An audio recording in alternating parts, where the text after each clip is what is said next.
So there is a bit of story between these two properties that I found, which I thought I'll share here. So the Murrumba Downs property that I found is, it's about 400 meters walking distance to the Kalanga train station. So very good position. But at the same time, it's, from its position, direct distance to the rail, there is a section where it's pretty much about 200 meters direct distance. And that's what worries me a little bit because, I was concerned that there's going to be train noise that's coming up. And I think I mentioned this last time in the 10 investment principles, basically inspired by Kieran Kay. So, I actually decided in order to mitigate this risk, I need to fly there and I need to actually be on the ground checking out what the noise is like in order to be before I want to make an offer. So it's a risk and different to how I've done it previously, because if you think back, Slacks Creek and Woodridge property, I made offer without seeing the actual site. I was comfortable with numbers. I was comfortable with using my property manager to actually check out the property on my behalf.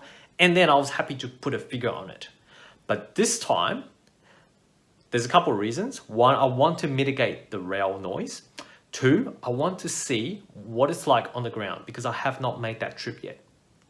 So I thought combining those two things plus be able to check out both properties and see which one is going to suit my objective better in this time.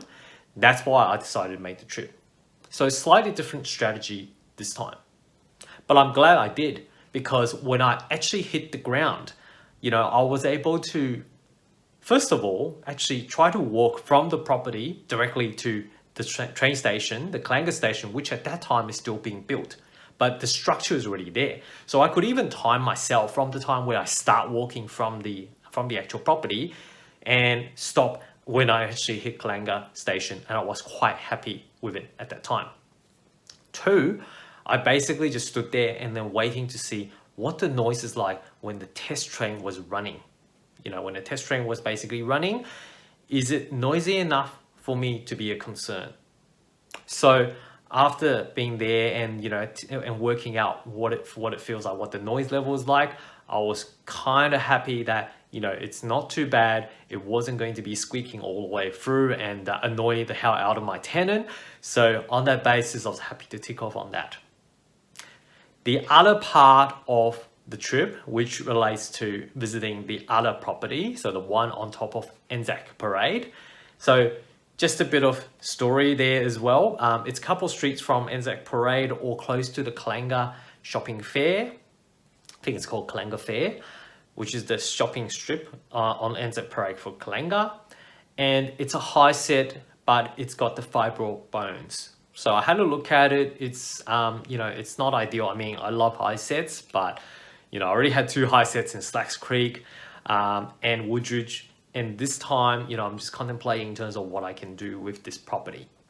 It needs quite a bit of maintenance. The purchase price can be low. I think around that time, I can probably get it for around 300 to 310 mark and renting it around 350. So rental return is quite good.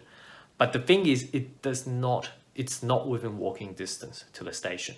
So, which is why at that time, yes, I basically listed out as one of the final players for me to select, but it wasn't satisfied. I wasn't satisfied about the overall quality of the property and its criteria it's not really meeting my criteria of being able to be close enough to the station.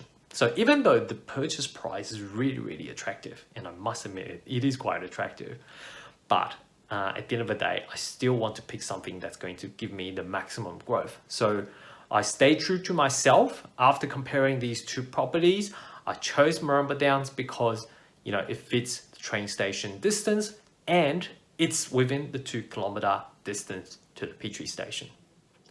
The other factor that I also want to visit on ground is to get a feel of how much rental vacancies and how many new townhouses were being built around Kalanga at that time. So if you look back around the 2016 period, the vacancies, the rental vacancies around Kalanga is extremely high because due to the new university proposal and also the new train station almost in operation, they've redeveloped a lot of the single dwellings and put it into what we call townhouses or multiple units. And as such, you can rent a fairly you can pretty much rent a brand new 3-bedroom, 2-bathroom townhouse in Kalanga for about, the 330 to 350 mark, and there's tons of them. Rental vacancy was trending around 5% or even higher if I couldn't remember properly exactly what it was, but it was really, really high.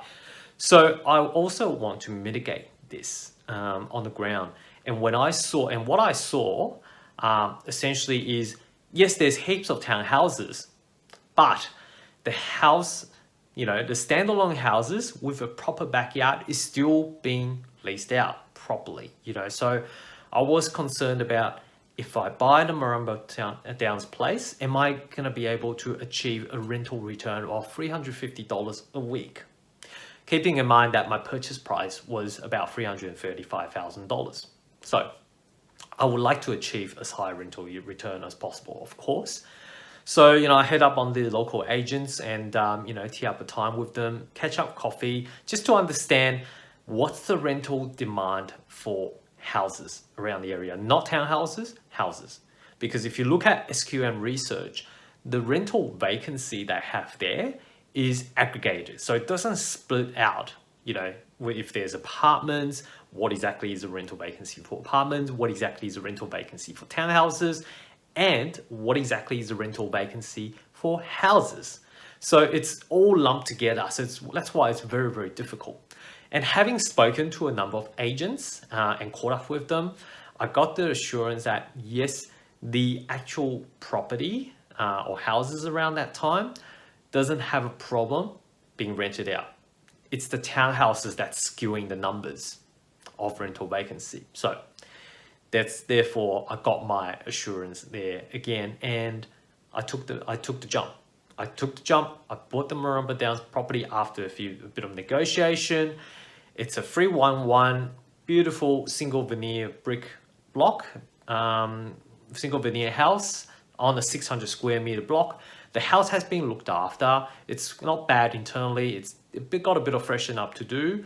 But to be honest, I had no issues in terms of renting it out from day one. As a matter of fact, I think this one, we started advertising about 2 weeks before settlement, and I was able to find a tenant literally 1 week. So the tenant moved in 1 week after settlement. So there's literally no gap. And that tenant today still stays in the house. So I'm quite grateful of that. But as an investor, you need to be able to mitigate these risks. So if you think back, there's quite a few things that I try to mitigate in this case. The Murrumba Downs property is somewhat too close to the train station, and that's why I want to ensure that the rail noise is not going to be a problem. That's risk number one, and I mitigate it by actually hitting on the ground, checking it out, the noise level. Risk number two, rental vacancy. How did I mitigate that? Well, I spoke to the local agencies, the local PMs, partly to also interview and try to find my current PM. So to understand what PMs are, basically finding the right PM for my property.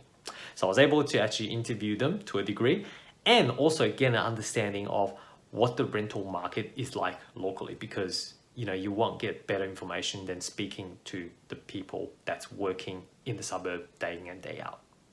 So those are the things that I had to do in order to mitigate and before I put in an offer for my Murrumba Downs property. So that's my journey in terms of landing my Murrumba Downs property.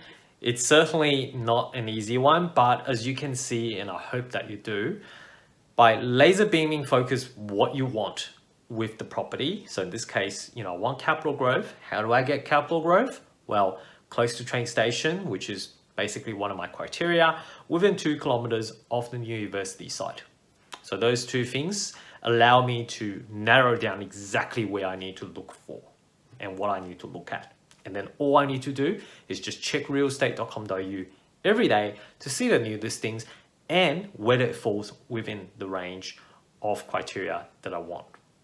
Okay, so that covers a bit of my Murrumba Downs property story.